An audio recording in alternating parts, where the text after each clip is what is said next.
अब ही उमरिया रानी सोर हो ना पार हो, काहे चलत तारू गोरिया ओढ़नी उतार हो।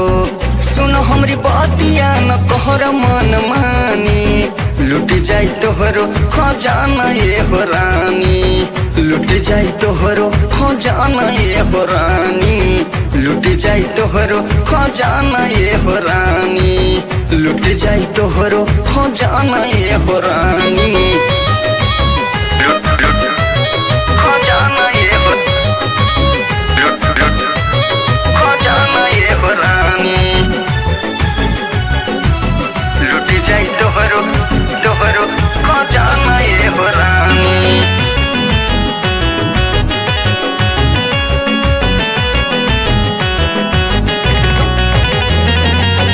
भाई बारू बोरिया तू जब से है सयान हो, देखे तुम्हें बूढ़ो के होला जियान हो,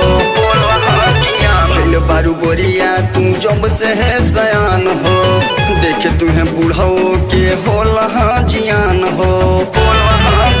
काहे बढ़ाव तारू सबके परेशानी, काहे बढ़ाव तारू सबके परेशानी, लुट जाई तोहरो खजाना ये हो रानी, लुट जाई तोहरो खजाना हमारी रानी, खजाना ये हो रानी,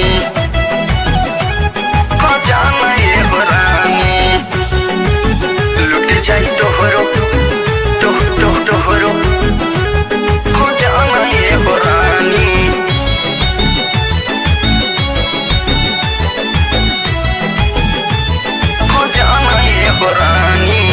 चलेलू ऐसन की हिले और मान हो, दिलवा में हमारा ता उठेला तूफान हो, उठेला चलेलू ऐसन की हिले और मान हो, दिलवा में हमरे ता उठेला तूफान हो, उठेला तूफान। मान कहनवा साहबान के रानी, मान कहनवा साहबान के रानी, छेड़ दे कौनो तुहे बात नहीं मानी, लुट जाई तोहरो खजाना हमारी रानी, खजाना हमारी रानी।